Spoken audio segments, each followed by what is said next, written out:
अस्सलामुअलैकुम वरहमतुल्लाहि ताला वबरकातुहू। बहार शरीयत की ये हमारा पार्ट नंबर 18 है। हैज़, नफास और जनाबत का ये बयान है। हैज़ जानते हैं जो औरत को महीने का खून आता है, और नफास जो बच्चे पैदा होते हैं उसका खून जो 40 दिन तक औरतों को आता है, कम भी आता है। और जनाबत यानी नापाकी वगैरह, जैसे मान लीजिए मियाँ बीवी एक दूसरे के साथ सोए हैं, अपने साथ हम बिस्तर किए हैं, सेक्स वगैरह किए हैं, तो उस हालत में वो लोग नापाक हो जाते हैं, उसको जनाबत बोलते हैं। यहाँ से हम पढ़ेंगे। चलिए वीडियो को शुरू करते हैं। बिस्मिल्लाहिर्रहमानिर्रहीम। हैज़ और नफास किसे कहते हैं? जवाब है कि बालिगा औरत के, यानी जो भी औरत बालिग हो गई है, ठीक है, बालिगा औरत के आगे के मकाम से जो खून आदि तौर पर निकलता है, यानी हर महीने हमेशा वो निकलता है, ये महीने महीने में निकलता है, और बीमारी या बच्चा होने के सबब से न हो तो उसे हैज़ कहते हैं। जैसे बीमारी का खून ना हो या बच्चा उसको पैदा ना हुआ हो तो वो हैज़ कहलाता है। उसकी मुद्दत कम से कम 3 दिन है और ज़्यादा से ज़्यादा 10 दिन है। जैसे उसकी जो मुद्दत है, कुछ औरतों को 3 दिन आती है और कुछ औरतों को 10 दिन। तो 10 ज़्यादा से ज़्यादा उसकी मुद्दत 10 दिन है और कम से कम 3 दिन है। अगर 3 दिन से कम है तो बीमारी का खून है, और 10 दिन से ज़्यादा है तो वो बीमारी का खून है, वो हैज़ नहीं है।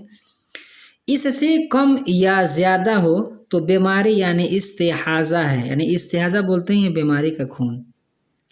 और बच्चा पैदा होने के बाद जो खून आता है उसे नफास कहते हैं। मैं आपको बता दिया हूँ कि बच्चा पैदा होने के बाद खून उम्मूमन 40 दिन तक औरतों लोगों को आता रहता है, तो उसको नफास बोलते हैं। नफास में कमी की जानिब कोई मुद्दत मुकर्रर नहीं, और ज़्यादा से ज़्यादा उसका ज़माना 40 दिन है।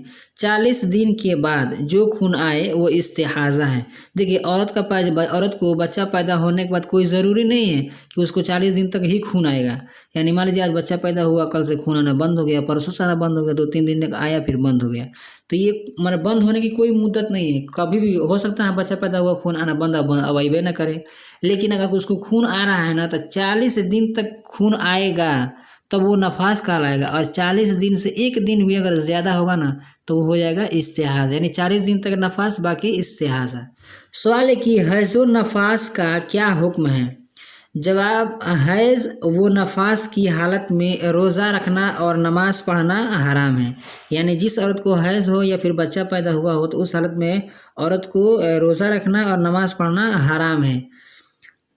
इन दिनों में नमाजें माफ़ हैं, उनकी कज़ा भी नहीं है। और मतलब अगर किसी औरत को हैज़ आ गया हो या फिर मतलब नफास का बच्चा हुआ हो तो जब तक वो खून आएगा वो उस दिन तक उसकी नमाज माफ़ है, उसकी कज़ा वगैरह भी वो नहीं करेगी।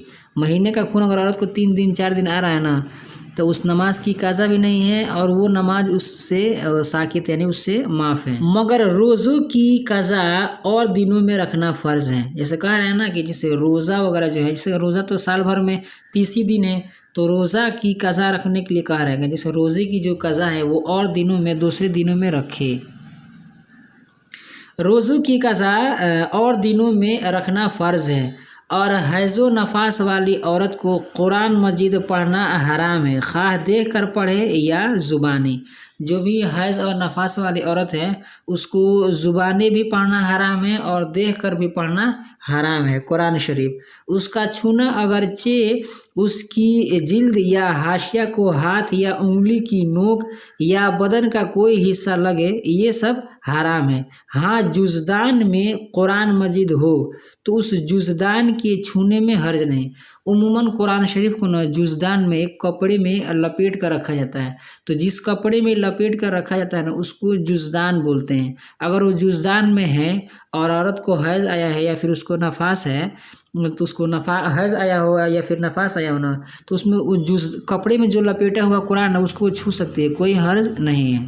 सवाल है कि जिसे एहतलाम हुआ और ऐसे मर्दो औरत की जिन पर गुस्ल फ़र्ज़ है उनके लिए क्या हुक्म है? तो जवाब है, ऐसे लोगों को गुस्ल किए बग़ैर नमाज़ पढ़ना, कुरान मजीद देखकर या ज़ुबानी पढ़ना, उसका छूना, मस्जिद में जाना सब हराम है।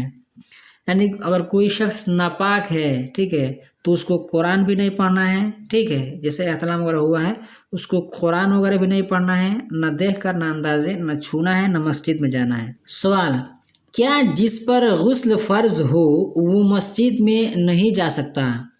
जवाब, जिस पर गुस्ल फ़र्ज़ हो उसे मस्जिद के उस हिस्सा में जाना हराम है कि जो दाखिले मस्जिद है, यानी मस्जिद के अंदर है, यानी नमाज के लिए बनाया गया है। और वो हिस्सा जो फ़नाए मस्जिद है, यानी इस्तिंजा खाना, गुसल खाना और वज़ू गाह वगैरह, तो उस जगह जाने में कोई हर्ज नहीं, बशर्ते कि उनमें जाने का रास्ता दाखिले मस्जिद से होकर न गुजरता हो।